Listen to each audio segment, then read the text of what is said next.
সুপ্রিয় দর্শক, এই মুহূর্তে আমরা নুন্নাহারের কাছে, নুন্নাহারের মা এবং নুন্নাহার আমার সামনেই রয়েছেন। নুন্নাহার একজন ধার্মিক পরিবারের, সে পরহেজগার একটা মেয়ে, নিয়মিত নামাজ পড়েন, রোজা করেন এবং পর্দাশীল। কিন্তু তার মা তাকে নিয়ে চিন্তায় পড়ে গেছে। দুর্ভাগ্য তার সংসার ভেঙে গেছে, ডিভোর্স হয়ে গেছে। মা একটা মাত্র কন্যা সন্তানের নুন্নাহারের জন্য ভালো সুদর্শন ধার্মিক পরিবারের ধার্মিক ছেলে খুঁজছেন। এই মুহূর্তেই এমন একটা ছেলে দরকার নুন্নাহারের জীবনে। আচ্ছা আন্টি, আপনার মেয়ের জন্য আপনি কেমন পাত্র চান, এটা একটু দর্শকের উদ্দেশ্যে বলেন। আমার মেয়ে যেরকম পদ্মাশীল এরকম আমি ছেলে চাই, নামাজি, 5 ওয়াক্ত নামাজ পড়ে। কারণ আমার মেয়ের আর আগে একবার বিয়ে হয়েছিল, ডিভোর্স দিয়েছে স্বামী। যে আমার মেয়ের জামাই ও এরকম স্মার্ট মেয়ে চায়। আমার মেয়ে যেরকম পদ্মাশীল, নামাজ পড়ে 5 ওয়াক্ত, এরকম মেয়ে উনি চাই না।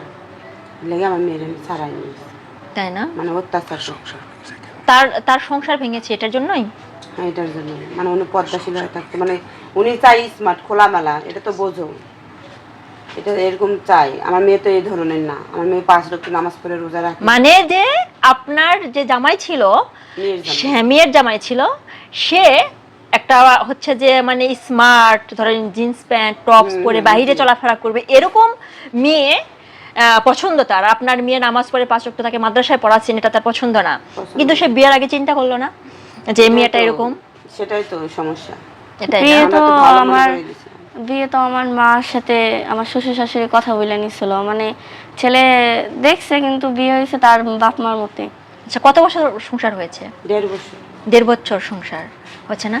তো এখন আপনার তো ডিভোর্স হয়ে গেছে, যেটা সেটা আমরা বাদ দিই। আপনি আপনার মেয়ের জন্য, ঠিক আছে, আপনি একটু দর্শকদের উদ্দেশ্যে আবারও বলেন, মানে ভালো করে বলেন, ক্লিয়ারলি, ঠিক আছে?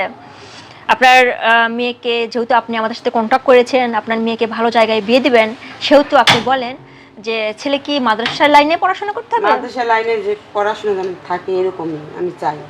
কারণ আমার মেয়ে যেরকম, আমার মেয়ে জামাই চাই সেরকম। আন্টি, এখানে আরেকটা কথা আছে। কথাটা হচ্ছে যে মাদ্রাসা ছাড়াও কিন্তু অনেকেই আছে, মানে জেনারেল লাইনে নামাজ কালাম রোজা করছে, বা ছেলে একটা দেখা যায় যে সিগারেটে তো মুখ দেয় না, এরকমও অনেক ছেলে আছে, এখনো আছে। পাইলে আমি দিব। আপনি দিবেন, তাই না? যদি প্রবাসী ভাইরা হয়, কারণ প্রবাসী ভাইরা বেশিরভাগ আমাদের সাথে কন্টাক্ট করে দিব না, কারণ আমার মেয়ে তো আমার একটাই। আমি চাই আমার মেয়ে সুখে থাক। প্রবাসী ছেলেরা সময় দিতে পারবো না ঠিক মতো, বউয়ের সাথে মানে কথাবার্তা বলতে পারবো, মানে ওরা সময় পায় না। আমার একটা আদরের মেয়ে, আমি চাই আমার মেয়ে স্বামী নিয়ে সুখে থাক, আমি এটা চাই। আচ্ছা, তো আপনি এই যে আমাদের সাথে অনলাইনে বিয়ের জন্য বিজ্ঞপ্তি দিচ্ছেন, আপনি কি হচ্ছে যে এর আগে হচ্ছে যে ধরেন ঘটক দিয়ে কোনো চেষ্টা করেননি আপনার মেয়ের জন্য? ঘটক দিয়ে তো চেষ্টা করেছি, অথবা তার করি নাই, ঘটকে তো এগুলো করাইছি। এখন মানে অতিষ্ঠ ঘটকের প্রতি আর কি, তাই না? একবার ঘটকের কথা শুনে আপনার মেয়ের দিয়ে সংসারটা নষ্ট হয়েছে, আপনি অনলাইনে দিচ্ছেন। তারপর আপনি বিশ্বাস রেখেছেন যে এবার যেন আমার মেয়ের কপালে যেন সুখ আসে, এটাই তো? হ্যাঁ। আচ্ছা, আমি তোমার মুখ থেকে একটু কথা জানতে চাই। সেটা হচ্ছে, নুন্নাহার, তুমি একটু বলো যে তোমার আম্মু যেটা বললো এমন ছেলে তোমার মানে পছন্দ, তোমারও কি এরকম পছন্দ? হ্যাঁ, আমার এরকম পছন্দ। এরকমই পছন্দ না? তুমি কতদূর পর্যন্ত পড়াশোনা করেছিলে? 10 পর্যন্ত। ক্লাস 10 পর্যন্ত পড়াশোনা করেছে মাদ্রাসার লাইনে। তারপর তোমার মানে বাড়ি থেকেই বিয়ে দেয়। আন্টি, আপনি কিন্তু ভুল করেছিলেন, কারণ ছোট বয়সেই আপনার মেয়েকে আপনি বিয়ে দিয়েছিলেন। এটাই সবচেয়ে বড় ভুল, তাই না? ক্লাস 10-এর পরে তার তো কেবল বেড়ে ওঠার সময়, তখন এই মেয়ের জীবনটা নষ্ট করেছেন। এটার জন্য নিজেকে কি মনে হয় আপনার? প্রস্থান এখন।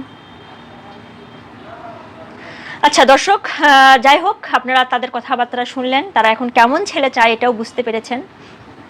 কালো সাদা বা এগুলো কি ম্যাটার করে বিয়ের জন্য? না না, যেরকমই হোক, যেরকমই হোক সমস্যা নেই, কর্মঠ হতে হবে, তাই না? এটা তো বলেন একটু, যে ছেলে যেন কর্মঠ হোক। কর্ম তো থাকা লাগবে, কর্ম ছাড়া খাওয়া হচ্ছে। হ্যাঁ, অনেকে আছে যে দেখেন না, ঢুড্ডের মতো ঘুরে বেড়া খায়, এগুলো পছন্দ না। সংসারী, হ্যাঁ, সংসারিক হবে, আর হচ্ছে যে ওরে ভালোবাসবে, সারা জীবন ওর জীবন সঙ্গী হয়ে থাকবে। আচ্ছা দর্শক, এই কথাগুলোই তার মা কিন্তু বলছিলেন আমাকে একটু আগে। আমি আপনাদের উদ্দেশ্যে আবারও বলে দিলাম, আপনারা যারা যারা এই মুহূর্তে নুন্নাহার, যদি কেউ, তুমি কি হচ্ছে ফেসে আসো? ফেসে আসো না, ফেসে আসতে দেন, তাই না? আচ্ছা যাই হোক, আমরা আর বাড়াবো না তাহলে।